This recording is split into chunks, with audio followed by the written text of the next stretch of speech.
If you saw in the sermon title, the title for tonight is Simon Says Yes. And we all know about what the Simon Says game is, where whoever's Simon, they're the leader of the game. And they start off by saying, Simon says, and then they give some task. And then the audience or whoever's in the group, they then do that task. And they only do the task if the leader says, Simon says. And so I thought, kind of as a play on words, it might be kind of fun, not for us to play today, but for us to look at, kind of as a sermon series, things Simon Peter says. And so tonight, I thought we would start with an example that Simon Peter says in John chapter 21. And so if you want to be turning there in your Bibles, John 21. So we're looking at things that Simon Peter says. And tonight, the word is simply yes. Simon says yes. And we're going to see where that comes into play here in John 21. But John 21 begins with a fishing trip. And it kind of begins like my fishing trips, of not having any kind of luck, not catching any kind of fish. And this happens at the end of the gospel narrative. Jesus has lived with his disciples. He's done ministry with them. He's taught them what it means to follow him. And then he's died on the cross, been buried, he's resurrected. And right here in John's gospel, he's appeared to his disciples twice now. And where do we find his disciples? They're fishing. They're doing what they've always done. They're not having any good luck with their fishing trip, and they haven't caught anything. So let's pick up in John chapter 21, verse 4.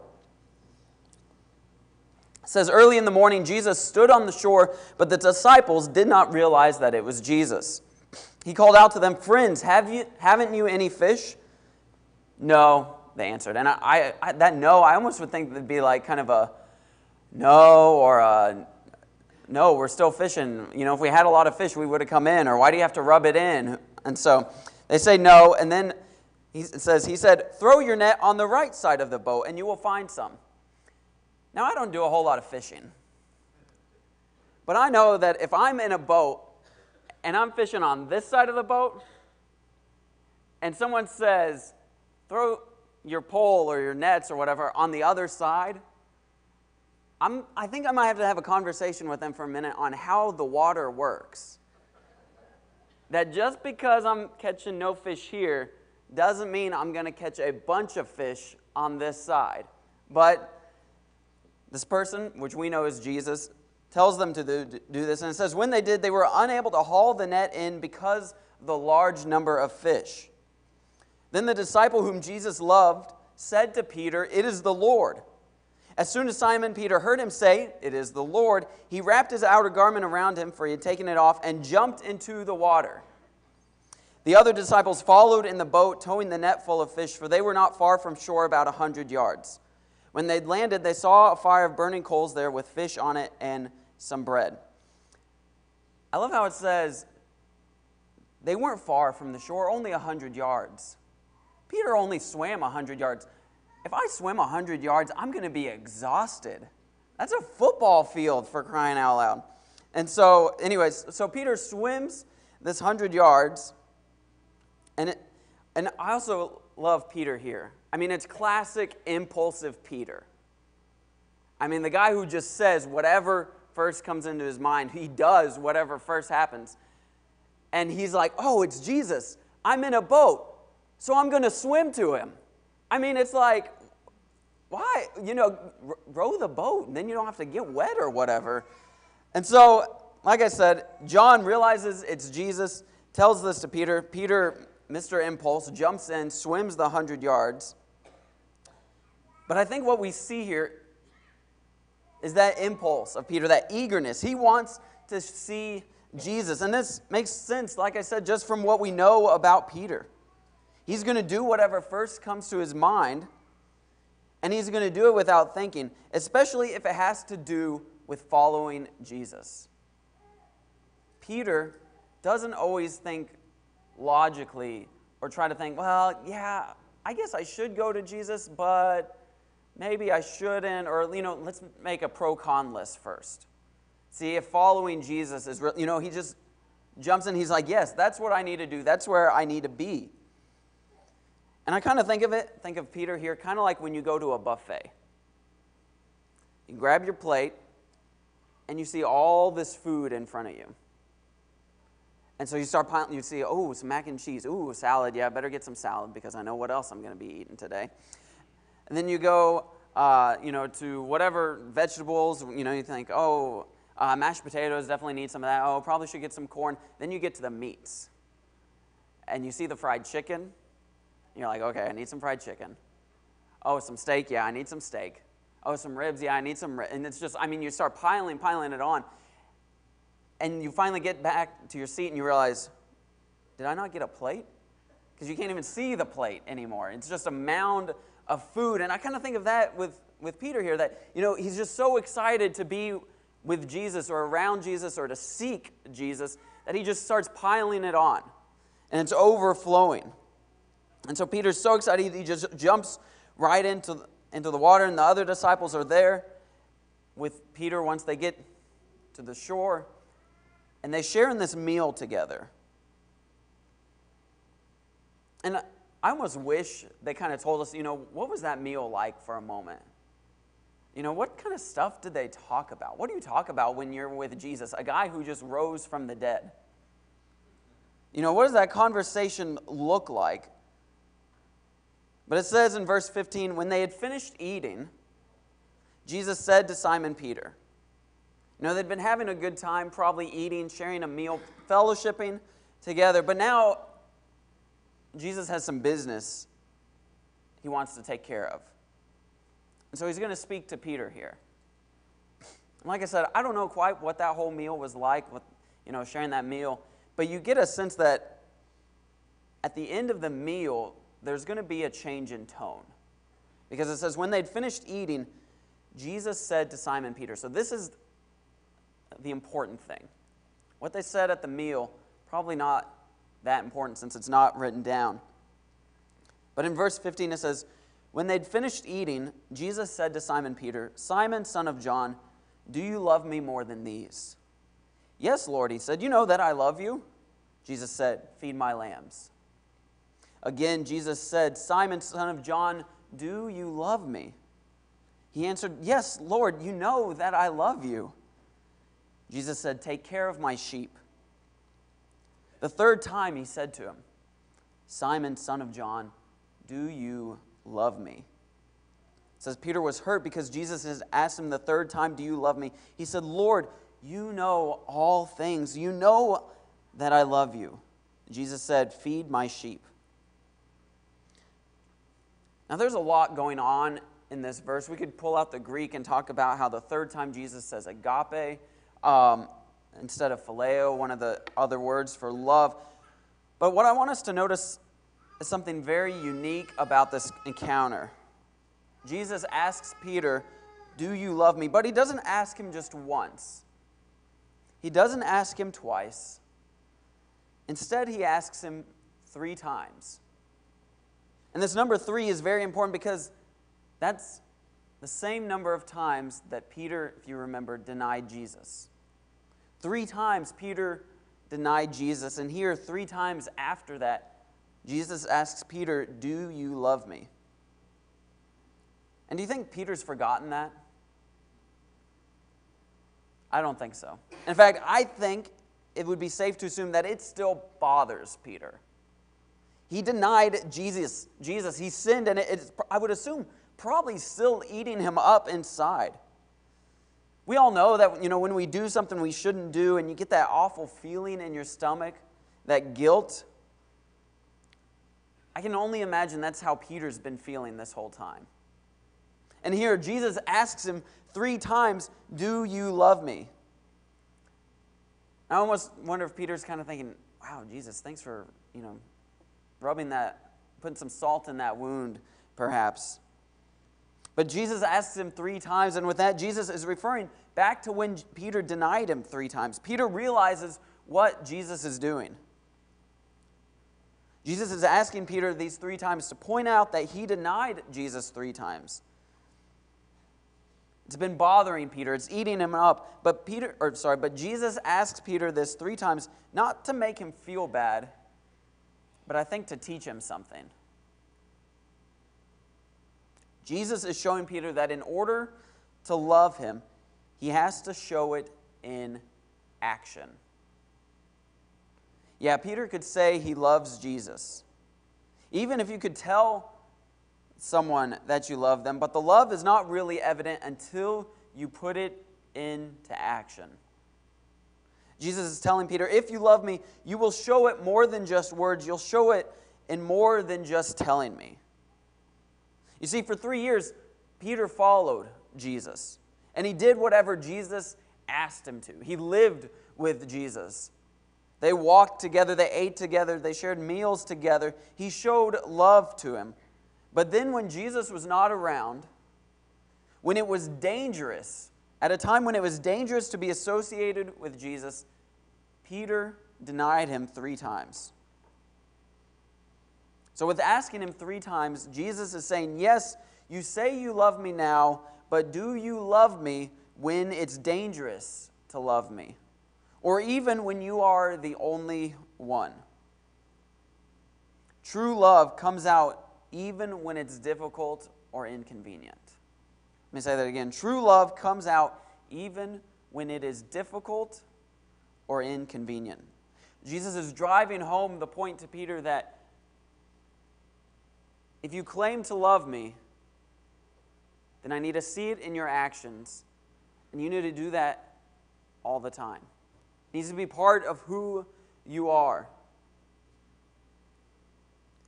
But then we also learn something else about true love, and that is that it requires action, requires obedience.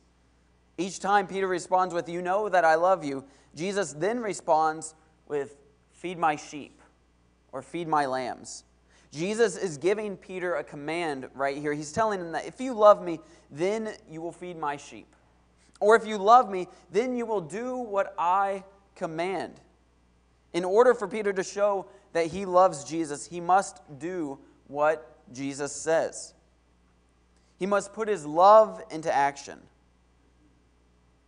And beyond that, he must do what Jesus commands him to do. Now rewind to the beginning of chapter 21, when we first found the disciples in this story. And we find out, what were they doing? They were fishing. They were doing what they knew. They were doing perhaps what's comfortable to them. You see, Jesus had died, he'd been buried, he'd resurrected, and there was kind of this question of, okay, now what? What do we do now? What happens now? What's next? Where do we go from here? And so Peter and these other disciples, they were fishermen, so they went back to what they knew. They went back to what was normal for them. They went back to the things that were comfortable. They went back to fishing. And so Jesus comes along and asks Peter if he loves him, and then he tells them 3 times to feed his sheep. Jesus is saying to Peter, if you love me, then stop doing this and start working for me. He's telling them to stop doing what's normal. Stop doing what's comfortable. Stop doing what's almost basic for you. Instead, he tells them to start doing the work of the Lord. Stop doing what's comfortable. Stop doing what's normal for you and start doing the work of the Lord. Many times for us, it's easy to be like Peter in this story. We do what's normal for us, or we do what's comfortable to us. We do what's easy. But we're not really doing anything for God, perhaps. There's a book out called Not a Fan by Kyle Idleman. And the tagline basically for the book is, not a fan of Jesus. And you think, that's kind of weird. Of course you want to be a fan of Jesus. You want to like Jesus. But he talks about, early on in the book, he says, a fan is someone who goes to the game. They might have the jersey, they know the players, they know the stats, they cheer for their team, they go crazy, they yell for their team, but they aren't doing anything to help the outcome of the game. They aren't making a sacrifice for the game. They aren't putting forth their blood, their sweat, their tears. There's no sacrifice. They are not physically invested in the game. They go to the game. They like the players. They like their team. They wear all of the jerseys, all of the apparel. They've got, the posters in their room, and they've got the decals on their car. But they're not in the game. So his whole point is not to be a fan of Jesus, where you don't just wear the apparel, you don't just know the statistics, but you become a player in the game. You get invested. You get physically invested. You have to make some kind of sacrifice. It says a fan of God or a fan of Jesus is the person that has the jersey, they have the logos, they cheer for the players, but they're not actually involved in the game. They make no sacrifice. And that's what Jesus is saying to Peter right here in John chapter 21. He asks him, because he wants to know if Simon Peter is a true follower or just a fan. A sacrifice must be made. Then go to John 21, verse 15. It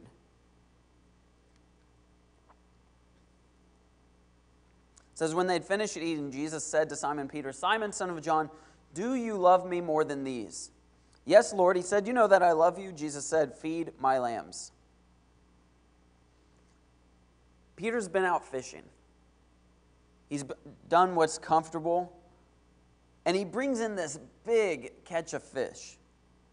And Jesus looks at this big haul of fish, and he asks Peter, do you love me more than these? He's not just saying, do you love me more than these fish? But he's saying, do you love me more than the act of fishing? Do you love me more than the one thing you've done your entire life? Do you love me more than the thing that puts food on your table? And it's a question about priorities. Jesus is asking Peter, what is more important to him? And Jesus wants to know the same for us. He wants to know what are our priorities. He wants to know what's most important to us. What is Jesus more important? Is he more important than friends? Is he more important than your job? Is he more important than school? More important than hobbies? Is he more important than family? You want to say, yes, Jesus, I will follow you. I will commit my life to you, but I'm going to hold on to my Saturdays. I'm going to hold on to my Fridays, my Mondays. I'll give you Sunday and Wednesday, so those are the times I'm supposed to be at church. But the rest of the week is mine. I get to pick what I do. And see, I still want to go to the party. I still want to get drunk, so I'm gonna do that. Or we say, Jesus, I'll do whatever you tell me to do, but I'm going to hold on to my money. I still want to have control over that part of my life. Or my relationships, or my friendships. People who may not necessarily be the best influence around me. I'm going to hold on to that because I don't want them to think that, I'm some kind of holier than thou, or I don't want to be viewed differently. Or we want to hold on to our career, our job. We think, but I need to be able to provide for my family, so I need to advance more in my career. I need to put in the extra hours so that my boss looks good on me and so that I can make more money.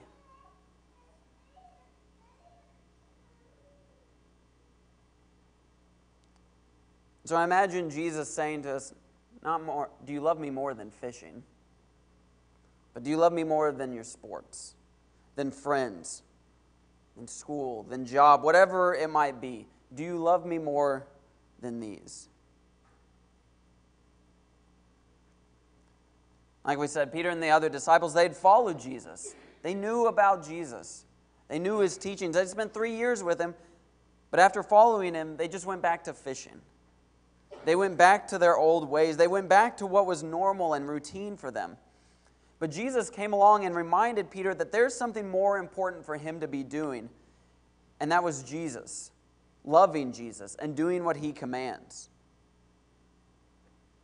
You know, I kind of think of like what Marty was talking about this morning.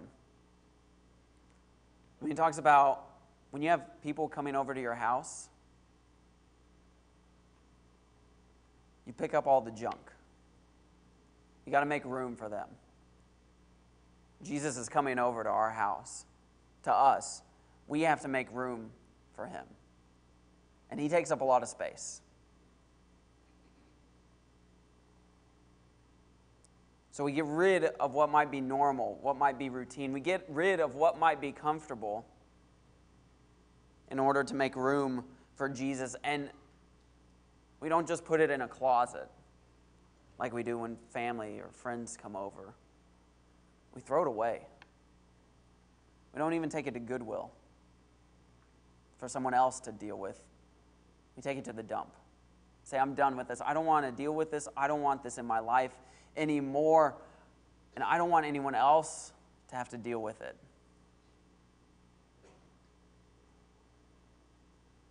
So Jesus is asking us, do you love me more than these? Doesn't ask us once, doesn't ask us twice. Wouldn't even say he asks us 3 times, but asks us every day. Do you love me more than these? Simon Peter learns about grace, learns about forgiveness. Simon says yes. What do we say? Here in a moment, Titus is going to lead us in a song, the invitation. If we can encourage you in any way, if we can pray for you, lift you up in any way, if you want to enter into a relationship with Jesus tonight, if you're ready to say yes to Jesus, we come now as we stand and sing.